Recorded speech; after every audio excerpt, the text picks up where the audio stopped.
Bonjour à tous, c'est Aurélien et bienvenue sur la chaîne YouTube Geeksme. Je suis ravi de vous retrouver pour une nouvelle présentation produit. Alors aujourd'hui nous allons découvrir la nouvelle tablette low cost en fait du fabricant taïwanais Acer, l'Iconia A1. Donc voilà, j'ouvre la boîte pour vous montrer un petit peu à quoi ressemble donc cette fameuse tablette, l'Iconia A1. Donc à l'intérieur du packaging, on a le petit manuel, le petit fascicule, on a aussi le câble micro USB pour pouvoir recharger l'appareil et le connecter sur un ordinateur et le petit adaptateur secteur. Voilà, on remet ça là.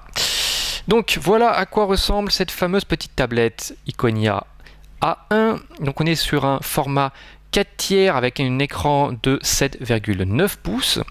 Alors je vais vous mettre une tablette 7 pouces, donc c'est la Slate 7 HP. Je la mets juste au-dessus, c'est juste pour vous montrer la différence de taille entre un produit 7 pouces et un produit 7,9 pouces. Voilà, hop là. Donc comme ça, vous pouvez vous rendre compte de la différence au niveau de l'écran. Et on peut vraiment constater que un écran 7,9 pouces, eh ben, il y a quand même un gain qui n'est pas négligeable. Vous voyez sur le côté quand même, c'est vraiment pas négligeable. Donc écran quand même assez grand, tout en restant sur un format compact. Vous voyez, je peux quand même toujours l'utiliser à une main. Donc c'est plutôt intéressant comme format. Alors on est sur un produit finition plastique. Voilà, donc coque en plastique, rien d'exceptionnel, blanche, mais qui est plutôt de bonne qualité. C'est-à-dire qu'en appuyant dessus, voilà, ça ne s'enfonce pas trop, ça reste quand même assez costaud. Donc au niveau connectique, qu'est-ce qu'on a? On a, alors ça c'est plutôt intéressant, on a un micro HDMI, prise micro HDMI pour pouvoir le brancher sur une télé. On a un micro ici, si vous voulez faire de la visioconférence avec, vous pourrez. Vous avez le slot micro SD qui va jusqu'à 32 Go. Le bouton de volume. Au-dessus, on a le bouton Power pour le mettre évidemment en marche. Et puis en dessous, on a la prise jack 3.5 pour brancher un casque. Et puis aussi la prise micro USB pour pouvoir le recharger donc sur le secteur. Voilà à peu près sur au niveau connectique. Vous voyez, c'est vraiment assez basique. On a un petit haut-parleur. Alors là, par contre, on n'a que du mono, donc un petit haut-parleur à l'arrière. Et puis webcam ici, donc capteur photo de 5 millions de pixels et webcam de 0,3 millions de pixels qui se trouve juste là au milieu. Donc au niveau spécification technique, on est donc sur un système déjà Android, donc Jelly Bean 4.2.2. Alors il faut savoir que dans le commerce, il y a encore des modèles apparemment qui sont vendus en version 4.2.1. Il y a une mise à jour qui est disponible, donc voilà, pensez à la mettre à jour si vous venez de l'acheter ou si vous allez l'acheter, parce qu'elle est disponible pour passer en 4.2.2. Donc écran, on est sur un écran, donc comme je vous disais, 7,9 pouces, écran LCD IPS, donc avec, on va dire, un angle de vision qui est plutôt pas mal. On est sur un format 4 tiers, alors 4 tiers, vous voyez, c'est quand même un peu plus large que le format qui est souvent sur les 7 pouces, qui est le 16/9. Et bien là, on est donc sur un format un peu plus large. Voilà. Au niveau du processeur, on est sur un processeur donc de MediaTek, on est sur MT8125, donc c'est du quad-core. On est sur un processeur quad-core, en fait c'est du Cortex A9, 1,2 GHz. Au niveau de la mémoire vive, on a 1 Go de RAM de disponible, et au niveau du stockage, on a donc 16 Go de disponible, plus il faut aussi ne pas oublier qu'on a le slot micro SD qui peut aller jusqu'à 32 Go, donc c'est plutôt pas mal. Au niveau connexion, on a du Wi-Fi, du Bluetooth 4.0 et puis vous avez aussi à l'intérieur donc le GPS, le capteur, donc il y a un capteur de luminosité, il y a aussi le gyroscope évidemment et l'accéléromètre. Au niveau connectique, comme je vous ai dit tout à l'heure, le port micro USB 2 et puis le micro HDMI pour pouvoir le connecter sur un écran. Voilà pour les caractéristiques techniques du produit. Maintenant, on va s'attaquer un petit peu à la partie interface logicielle. Donc voilà à quoi ressemble l'interface de la tablette Acer Iconia A1. On est donc sur un système Android Jelly Bean. Donc là c'est la version 4.2.2, le produit a été mis à jour. Donc comment réagit un petit peu cette tablette? C'est plutôt pas mal. Franchement, réactivité de l'écran très bien. Rien à noter, vous voyez, ça passe d'un écran à l'autre, d'un accueil à l'autre sans aucun souci, vous voyez, hop, pas de ralentissement, très fluide. Donc plusieurs applications sont déjà disponibles d'office, donc vous avez les applications Google Play pour pouvoir télécharger vos applications, voilà. Vous avez aussi accès à la cartographie que je vais lancer, Maps, voilà, alors je peux même vous montrer, vous voyez c'est très réactif, aucun souci, voilà, donc vraiment pas mal, donc ça fonctionne bien. On a aussi Gmail pour la messagerie et par exemple Chrome pour le surf. Alors là le monde, hop, on peut zoomer, l'affichage est assez rapide, il n'y a pas de souci particulier. Non, non, au niveau surf c'est plutôt pas mal du tout, hein. Hop là, je peux lancer ça, voilà. Donc c'est plutôt pas mal, c'est assez réactif, donc c'est plutôt bien. On peut lancer même une autre petite application pour montrer un peu Internet, comment ça fonctionne. L'équipe, on va voir un petit peu. Donc là c'est une application qui est dédiée aux tablettes. Vous voyez, donc le format permet vraiment de lire dans de très bonnes conditions, il n'y a aucun souci. Vous voyez, ça se charge assez vite. C'est vraiment très bien. Donc moi je vous la conseille pour le surf, il n'y a aucun souci. Ensuite, on a des applications comme Acer Cloud, donc c'est des applications Acer. Hein. Acer Cloud pour avoir accès donc à du contenu en ligne. Tout ce que vous avez stocké sur le cloud, vous pourrez avoir accès via votre tablette, c'est plutôt une bonne chose. Aussi accès à une application qui s'appelle en fait Acer Live Image qui permet de créer une sorte de blog photo. Voilà. Par exemple, vous pouvez utiliser le capteur photo à l'arrière, prendre des photos et après en faire un blog. Vous voyez, vous pouvez rajouter des photos. Par exemple, moi j'avais fait des photos sur Paris. Hop là, vous pouvez rajouter du texte. Voilà, pour noter les petits moments, les petits événements que vous avez pris en photo. Et puis vous pouvez après les partager via différents moyens, via Gmail, via Skype, Google+. Voilà, donc c'est plutôt intéressant. Donc au niveau jeu, comment est-ce qu'on porte? Ben, on comporte vraiment pas mal. Franchement, c'est plutôt très sympa comme produit. Avec les jeux, elle s'en sort vraiment bien. Voilà, on va peut-être reprendre. Voilà, on va lancer une partie. Donc voilà. Donc vous voyez, réactivité, aucun souci, pas de latence. Même quand il y a beaucoup de personnages à l'écran, aucun problème. Donc c'est vraiment une bonne petite tablette pour le jeu. Aucun souci. Vous voyez, je me débarrasse de mes adversaires sans aucun problème. Pas de bug.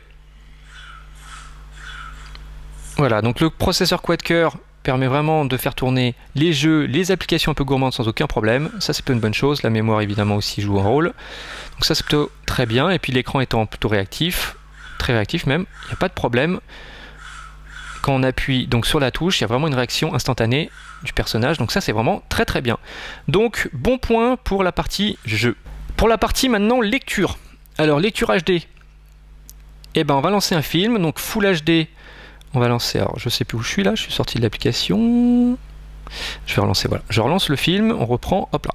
Donc au niveau lecture, je vous lance là un fichier Full HD, format MKV. Vous voyez, donc l'image est fluide, il n'y a aucun souci. Donc le fichier fait près de 10 Go, même dépasse les 10 Go. Donc au niveau de, comment dire, de la qualité de l'écran, c'est plutôt pas mal. Alors, on n'est pas sur une définition Full HD, mais sur un format, que ce soit 7 pouces ou 7,9 pouces, c'est pas non plus flagrant. Et en tout cas, ça reste appréciable. Voilà. On peut regarder son film dans de bonnes conditions, c'est surtout ça. Voilà, donc pas de souci au niveau lecture. Donc là, je lis avec le logiciel MX Player. Par contre, c'est vrai que si vous utilisez d'autres logiciels, par exemple Best Player, le fichier ralentit un petit peu. Donc faites quand même attention, n'hésitez pas à tester plusieurs logiciels de lecture pour essayer de trouver celui qui permettra de lire correctement vos fichiers. Moi, MX Player est plutôt pas trop mal, en tout cas j'utilise celui-là. Donc voilà, autonomie donc en lecture HD est plutôt bonne, on atteint les 7 heures. Donc c'est plutôt pas mal. Alors on est loin des 9 heures par exemple d'une Google Nexus 7, mais là on est sur un format d'écran un peu plus grand. Donc 7 heures c'est plutôt pas trop mal, plutôt bien. Sachant que la luminosité était à fond, il y avait le Wi-Fi qui tournait, donc si vous adaptez un peu différemment votre luminosité, vous gagnerez probablement quelques minutes. Voilà, voilà. Donc pour la lecture, oui. Pour la lecture de livres, alors on va lancer Play Livre, voilà. Alors, il y avait peut-être déjà un livre que j'étais... Ouais. Alors, vous voyez, on peut soit lire comme ça, donc il y a les deux textes, vous voyez, ou alors on passe format, voilà, comme ça, et là, vous pouvez tourner vos pages comme ça. Donc c'est plutôt pas mal, c'est tout bien. Et même quand vous passez sous cette, voilà, horizontalement, et ben ça permet de faire afficher presque 2 pages. Voilà, donc c'est plutôt sympa. C'est un format en tout cas qui est intéressant pour les livres, qui est vraiment pas mal.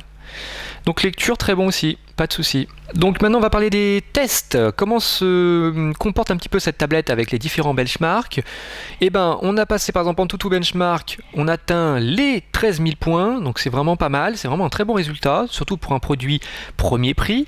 Il faut savoir qu'elle se situe par exemple, à un titre de comparaison, au-dessus de l'HP 7.7, au-dessus de la Google Nexus 7 et au-dessus de l'Asus PhonePad que je vous avais testé il n'y a pas si longtemps. Bon, voilà, on est sur un produit, en tout cas, qui se comporte très bien, que ce soit en utilisation avec plusieurs médias, que ce soit de la vidéo, du jeu, peu importe. Elles se comportent très bien et on voit que c'est voilà, que c'est tout à fait le cas aussi dans les benchmarks. Elles s'en sortent très très bien, donc voilà, ça se traduit par un bon résultat. Pareil sur Epic Citadel qui est un benchmark de jeu qui permet tout simplement de tester un petit peu les performances graphiques. Alors on a des résultats qui peuvent atteindre à peu près 58 images par seconde, donc c'est plutôt bon, hein, c'est même très bon. C'est supérieur à ce que obtient la Google Nexus 7 qui était de 54, au-dessus de l'Asus PhonePad. Donc voilà, on est quand même sur une tablette qui, malgré un prix on va dire assez bas, s'en sort vraiment très bien et a des performances tout à fait honorables. Donc c'est vraiment une très bonne tablette. Rien à dire. Pareil au niveau de la réactivité de l'écran, on atteint donc on va dire une latence assez faible puisqu'elle est de 16 millisecondes. À titre de comparaison, sur une HP Slate 7, on atteint les 36 millisecondes. Donc voilà, c'est pour ça qu'on peut constater qu'elle est très réactive, qu'il n'y a aucun souci. Donc c'est plutôt pas mal au niveau résultat, c'est plutôt sympa. Donc voilà, on va terminer cette petite vidéo présentation produit avec, comme d'habitude, ce qui m'a moins plu, ce qui m'a plu, et on terminera par le verdict. Alors, pour commencer, ce qui m'a moins plu sur ce produit, je dirais en premier, son petit haut-parleur. Hein, un peu léger. Je trouve que vu la taille de l'appareil, on aurait pu avoir peut-être un deuxième petit haut-parleur. Ça aurait pu être sympa. Autre petite chose, l'emplacement des fois de la caméra est pas forcément simple pour prendre une photo. Hein. Quand c'est toujours un petit peu comme ça désaxé, c'est pas forcément super simple. Autre petite chose, la finition plastique. Même si le plastique est plutôt de bonne qualité, c'est vrai qu'au niveau design finition, c'est pas super, ça fait un peu play school au niveau plastique, hein, même quand on le prend en main. Donc voilà, peut-être qu'une finition un peu plus travaillée aurait été sympa. Bon, voilà, on aurait pu avoir une surface un peu soft touch, ou alors pourquoi pas avec un peu de métal, je sais pas. Il y a d'autres marques qui commencent à proposer des produits à 200 € avec ce type de matériaux, donc voilà. Sinon, on a aussi l'emplacement casque en dessous là qui est pas forcément super pratique. Je passais donc sur les choses qui m'ont plu. Donc déjà, les performances du produit, parce que franchement, c'est un appareil qui a plutôt de très bonnes performances. Hein, dans son secteur, dans sa gamme de prix vraiment, qui s'en sort très bien. Le format aussi, 7,9 pouces, je trouve que c'est un format finalement plutôt pas mal, plutôt pratique. Ça permet encore d'avoir un produit compact, qui permet, vous voyez, de le prendre à une main, en même temps d'avoir un écran beaucoup plus lisible, ça c'est aussi une bonne chose. Donc c'est vraiment voilà, un format que je vous invite en tout cas à découvrir si vous avez possibilité en magasin de voir cette tablette, mais en tout cas de vous arrêter 2 secondes dessus pour pouvoir un petit peu la prendre en main et vous rendre compte que c'est vraiment pas mal comme format. Autre petite chose, donc la réactivité de l'interface est plutôt très bonne, donc il n'y a aucun souci. Comment dire, ça réagit assez bien, en tout cas très bien, donc même au doigt, vous voyez, il n'y a aucun problème. Donc ça c'est plutôt une bonne chose. Et puis aussi la sortie donc micro HDMI pour pouvoir connecter sur un écran, c'est aussi une bonne chose, c'est pas courant. Et puis le slot micro SD qui va vous permettre d'augmenter évidemment la taille de stockage, ça c'est plutôt aussi une bonne chose. Voilà, donc sinon la petite application, petite fonctionnalité Acer Touch Wake App qui permet de sortir de la veille comme ça. Ça c'est plutôt sympa aussi, ça fonctionne bien. Et puis l'autonomie, parce que l'appareil a vraiment plutôt une autonomie tout à fait correcte, qui tourne aux alentours de 7 heures donc en lecture HD, donc c'est plutôt pas mal. Voilà, donc ça c'est plutôt intéressant. Donc maintenant on termine donc avec le verdict.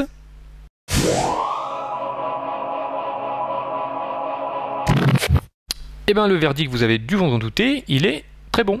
Franchement, c'est un très bon produit qui fonctionne voilà, très bien. En tout cas, qui répond à ce qu'on lui demande, ça veut dire réactivité de l'écran, possibilité d'utiliser vos contenus, que ce soit des films, de la musique, du jeu, voilà, qu'il n'y ait pas de problème, ben là, il n'y a pas de souci.